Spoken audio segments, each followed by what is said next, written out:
Selamat siang Pak Kira dan teman-teman. Jadi saya akan mempresentasikan hasil kerja saya mengenai Monera dan Protista.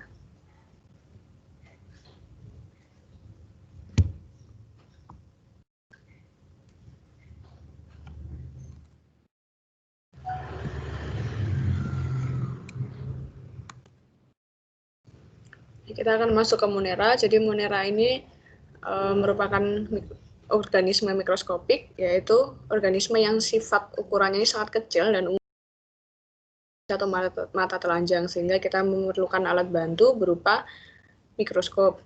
Kemudian Monera ini juga termasuk uniseluler, yaitu bersel satu, organisme bersel satu atau makhluk hidup yang terdiri dari satu sel tunggal. Monera juga termasuk organisme prokaryotik, yang artinya makhluk hidup yang termasuk dalam kingdom Monera ini tidak memiliki membran inti sel.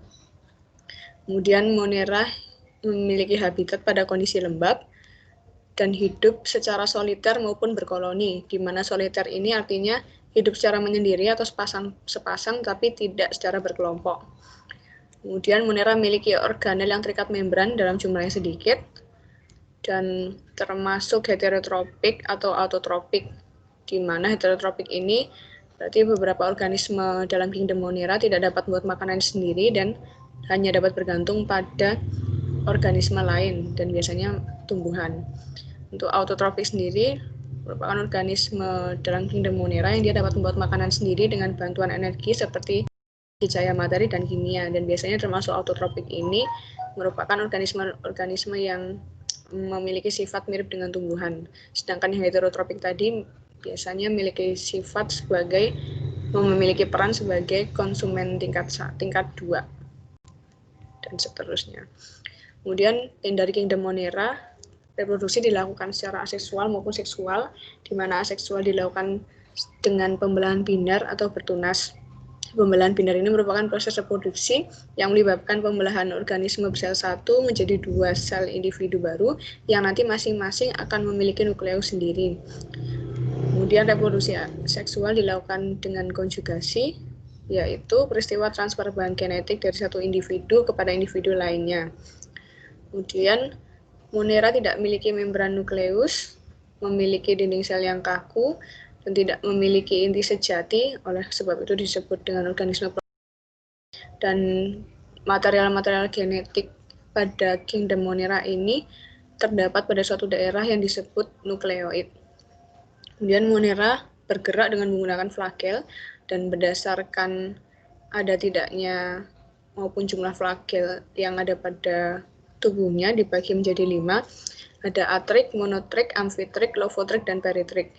Jadi atrik ini tidak memiliki flagel. Jadi memang organisme di kingdom Monera ini ada yang memiliki flagel dan ada yang tidak.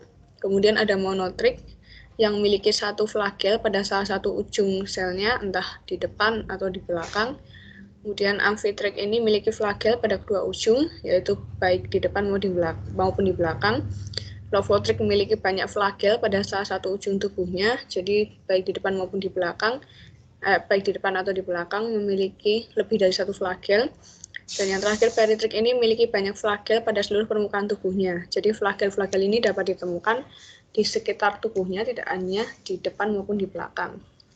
Dan termasuk dalam kingdom Monera ini contohnya ada bakteri dan alga. Kemudian beberapa senyawa aktif dalam Monera, yaitu Monera ini dapat menghasilkan biogas, yang mana biogas ini merupakan gas yang dihasilkan dari aktivitas anaerobik atau fermentasi dari bahan-bahan organik, yang akhirnya dapat digunakan sebagai bahan bakar alternatif. Kemudian ada enzim dari Archaebacteria yang dapat digunakan untuk mengubah pati jagung menjadi dextrin. Kemudian ada klorofil dan vicosianin yang merupakan pigmen warna dari cyanobacteria. Kemudian apa sih peranan dari Monera itu? Jadi Monera ini pertama dapat menimbulkan beragam penyakit. Salah satu contohnya adalah sifilis atau raja singa, di mana penyakit sifilis ini disebabkan oleh infeksi bakteri Treponema pallidum, dan bakteri ini akan masuk dan menginfeksi manusia melalui luka di vagina, penis, anus, bibir, atau mulut. Kemudian berperan dalam pelapukan dan dapat mengadakan simbiosis mutualisme dengan organisme lain. Simbiosis mutualisme sendiri merupakan hubungan antara dua organisme yang berbeda jenis, namun saling menguntungkan satu sama lainnya. Nah, tadi kita sudah belajar tentang Monera, sekarang kita akan lanjut ke Protista. Jadi Protista ini juga mikroskopik dan uniseluler. Kemudian bedanya dari Monera, Protista ini termasuk organisme eukariotik, di mana organisme-organisme dalam kingdom Protista ini memiliki inti sel yang mengandung kromosom. Jadi tidak ada nukleoid di kingdom Protista ini. Kemudian Protista masih berkerabat erat dengan fungi, plantae, dan animalia. Tidak seperti Monera yang tidak terlalu dekat hubungan kerabatannya. Kemudian kingdom Protista ini umumnya adalah akuatik, di mana mereka hidup di perairan, dan mereka termasuk plankton, yaitu makhluk, tumbuhan, atau hewan yang hidupnya ini mengapung, mengambang, maupun melayang di dalam air, yang ukurannya ini mikroskopis, dengan kemampuan berenangnya sangat terbatas, sehingga selalu terbawa hanyut oleh arus. Kemudian dari kingdom Protista ini juga hidup secara soliter maupun berkoloni. Kemudian tidak ada diferensiasi menjadi jaringan dan organ. Jadi kingdom Protista ini masih termasuk sel. Kemudian tidak memiliki batasan yang jelas pada selnya. Memiliki organel sel yang terikat membran, dan alat gerak yang digunakan dapat berupa silia ataupun flagela. Kemudian pada Protista ini terjadi peristiwa siklosis, yaitu peristiwa aliran sitoplasma. Kemudian dari kingdom Protista juga ada yang autotrofik, ada yang heterotrofik, bersifat aerobik, di mana organisme-organisme dalam kingdom Protista ini dapat melakukan metabolisme dengan bantuan oksigen. Reproduksinya juga dilakukan dengan seksual maupun aseksual. Yang secara aseksual dilakukan dengan pembelahan biner atau pembelahan sel, yang secara seksual dilakukan dengan isogami, anisogami, maupun oogami. Isogami sendiri merupakan penyatuan dua gamet yang secara morfologis tidak berbeda, yaitu tidak terdiferensiasi dalam makro dan mikrogamet. Untuk anisogami merupakan keadaan yang melibatkan peleburan gamet-gamet yang berlainan ukuran dan atau motilitasnya. Oogami sendiri merupakan bentuk reproduksi seksual yang menyangkut produksi gamet besar non-motil yang dibuai oleh gamet lebih kecil yang motil. Kemudian pada kingdom Protista tidak ada fase embrio, dan beberapa contoh dari kingdom Protista ini ada diatom, dinoflagellata, euglena, dan jamur lendir atau slime mold. Kemudian beberapa senyawa aktif yang ditemukan pada kingdom Protista ada xanthofil, focoxanthin, dan klorofil yang termasuk pigmen warna. Kemudian ada beta karoten yang ditemukan pada Chrysophyceae, dan ada zat kersik atau zat kapur yang merupakan pelindung tubuh pada foraminifera. Kemudian apa sih peranan dari Protista itu? Pertama, Protista ini dapat menunjukkan gejala pasang merah, yang mana pasang merah ini merupakan peristiwa merahnya perairan laut karena ledakan populasi plankton yang berakibat pada kematian massal penghuni laut karena mengalami keracunan. Jadi beberapa organisme dalam kingdom Protista ini memang menghasilkan racun yang dapat menyebabkan kematian. Kemudian dapat menimbulkan penyakit, contohnya adalah penyakit malaria yang disebabkan oleh Plasmodium. Dapat menghasilkan energi juga melalui fotosintesis karena beberapa organisme dari Protista ini memiliki sifat tumbuhan juga, dan dapat menguraikan material yang membusuk, dan biasanya adalah organisme-organisme yang makan secara parasit. Kemudian ini salah satu contoh Monera yang saya ambil adalah Chlorella sp, di mana Chlorella sp ini merupakan mikroalga, yaitu alga yang berukuran mikro dan biasa dijumpai di air tawar dan air laut. Yang dia termasuk fitoplankton, yaitu tumbuhan air dengan ukuran mikro serta hidup melayang di air. Chlorella ini adalah alga hijau bersel satu, dan karena disebut alga hijau memiliki warna hijau yang cerah. Selnya berbentuk bulat atau bulat telur dengan diameter 3-8 mikron. Kemudian memiliki peran dalam obat-obatan, kosmetik, alternatif biodiesel maupun agen bioremediasi. Nah, biodiesel itu sendiri merupakan bahan bakar terbarukan berbahan baku lemak hewani maupun nabati berupa metil ester asam lemak yang telah lama disebut sebagai pengganti minyak bumi atau petroleum diesel. Bioremediasi sendiri merupakan penggunaan mikroorganisme untuk mengurangi polutan di lingkungan. Jadi Chlorella ini dapat digunakan sebagai agen bioremediasi untuk mengurangi polutan di lingkungan. Nah, kenapa sih klorela bisa digunakan sebagai agen bioremediasi?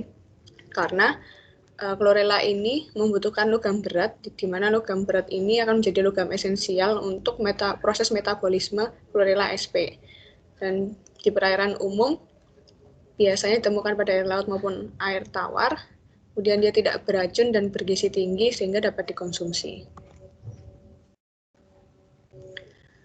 Nah, ini klasifikasi dari klorela SP, jadi termasuk kingdom Monera, filumnya Chlorophyta, kelasnya Chlorophyceae, ordonya Chlorococales, familinya Oocytaceae, genusnya Chlorella, dan spesiesnya adalah Chlorella sp.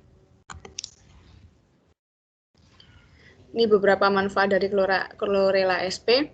Jadi dapat berkembang biak dengan cepat pada kondisi tumbuhnya, kemudian mudah untuk dibudidayakan, dapat menghasilkan oksigen melalui proses fotosintesis, dan mengandung protein yang tinggi dengan komponen utamanya adalah asam amino. Jadi Chlorella sp ini dia berperan baik di bidang pangan, industri maupun lingkungan. Di bidang pangan dia dapat dikonsumsi karena seperti yang sudah saya katakan tadi, Chlorella sp ini mengandung gizi yang tinggi dan tidak beracun. Kemudian berperan juga di bidang industri karena dapat digunakan sebagai obat-obatan, dan di bidang lingkungan juga berperan sebagai agen bioremediasi karena dapat menyerap logam-logam berat untuk dia gunakan pada proses metabolismenya. Kemudian lanjut, ini adalah contoh protista yang saya ambil, yaitu adalah diatom, di mana diatom ini merupakan tumbuhan sel tunggal atau fitoplankton juga. Jumlahnya melimpah di perairan, baik pada air tawar, air payau, air laut, air rawa, air sungai, maupun air danau.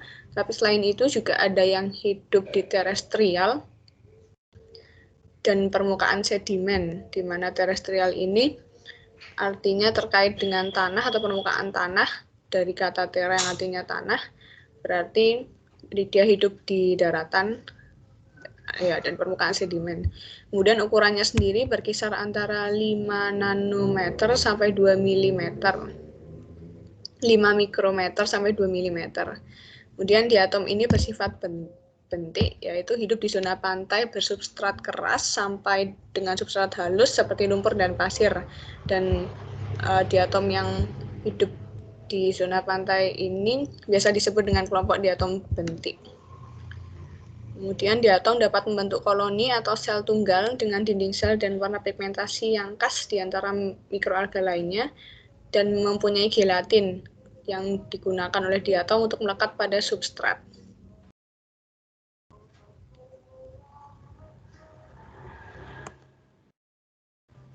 Kemudian klasifikasi dari diatom yang saya temukan, jadi diatom ini termasuk dalam kingdom Protista, kemudian divisinya termasuk dalam Heterocontophita, kelasnya termasuk dalam Bacillariophyceae, dan ordonya terbagi menjadi dua, ada ordo Centrales atau Penales.